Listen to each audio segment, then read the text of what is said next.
That was Mary J. Blige, Reminisce. So, of course, the Cheeto-in-Chief had something to say that shook the world up again. He said, why are we letting all these people from these shithole countries keep coming over here? And he was talking about El Salvador, Africa, and Haiti. And it was interesting because if you look at those countries in particular, the reason that they are in the condition that we are, we had a lot to do with it. Look at Haiti. Look at how we helped destabilize that country. Look at El Salvador. Look what we did there. Look at all parts of Africa. Look what we did there. So you strip everything of the best things they have going for them, and then you call them shitholes. In other words, you make them shit, and then you call them shitholes. The great thing about what he did today is that he actually said shithole so many times. I got to see it on all kinds of TV. He was like watching a white death jab. It was great. Why do we have these people from Africa coming in? Why do we have these people from Haiti come in? Why do we have these people from El Salvador come in? Why can't we have people from Norway? It is quite simple. Norway has a better standard of living than the United States of America. They don't come here. They only come here to visit. They come to Florida and Disneyland. They come to see the zoo. They come to the circus, which is what we are. And they go home. They come home to shop. They buy trinkets. They ride around on little buses. And they go home because they have a better future there. And as far as Africa being a shithole, I guarantee you if the United States of America could change places with Africa in terms of a future and natural resources, we'd do it in a heartbeat. If Africa woke up and had our future, they'd kill themselves. Haiti, you talk about Haiti. You know why Haiti's here? One of the reasons, New Jersey is the garden state. They grow more blueberries than anywhere in the country. They thought they could bring machines in and replace the Haitians. They thought they could bring machines in. The machines ruined half the fruit, and they had to bring the Haitians back in. Haitians are, in essence, what Mexicans do on the other side, they do here. You need them. You know why people from Norway don't come here and immigrants do?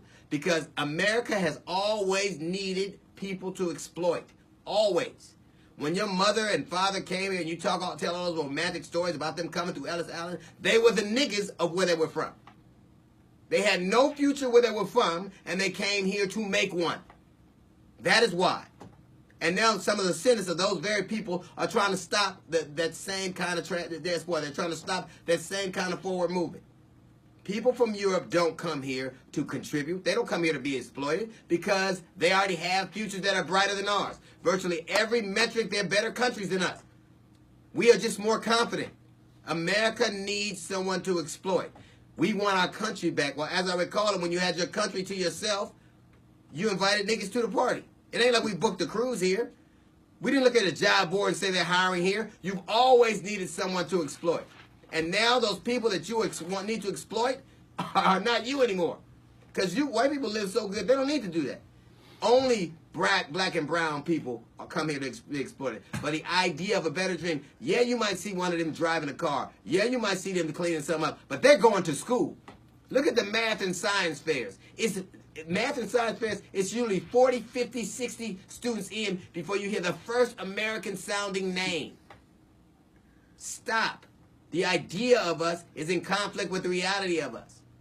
You couldn't do those jobs. You know what? Poor brown people and poor black and brown people do our physical labor, and poor black and brown people do our intellectual labor. Nobody from Europe is coming here in numbers like that, mass numbers. You don't need a lotto for them. They come, they might have dual visas, but they're going back to where they were from. Nobody's coming here like that except the poor black and brown people who now they come here specifically to be exploited. America's not what it was, pal, and Donald Trump has helped mess up the neighborhood. I'm going to tell you this, and if you still support him after that, you are clearly a racist. Clearly. Lyndon Baines Johnson said, if you convince the lowest white man he's better than the best colored man, he won't notice you picking his pockets. He'll give him somebody to look down on, and he'll empty his pockets for you. That is the epitome of a Trump supporter. They're not checking for us like that. They're not coming here to be exploited. That story's over where Europeans came here to make their way in this strange new land. Nah. Those immigrants that are coming here now are black and brown and speak different languages. And they come here to be exploited. The idea of America is in conflict with the reality of America, and we don't get the point. Those people who are coming here, you want to make America a better place, that's what Donald Trump said. We're trying to get people that come here to build our future. America's doing what it's always done. They always have needed someone to exploit, and this time it ain't you. They ain't coming through Ellis Island. They driving cabs. They're working in restaurants. They're doing labor we won't do. And soon they'll own the business. 70% of the patents issued in this country are to immigrants. The idea of us is in conflict and with the reality of us. And the reality of us is that we're going to get browner and blacker and more female. This is white supremacy's last vestige. You can't stop what's happening now. There are going to be more poor. There are going to be more black and brown babies born. Instead of trying to screw the poor, maybe y'all should just get to screwing. That's a little note from the GED section. We got the Jazz Report coming up in 15 minutes. It's the D.L. Hughley Show.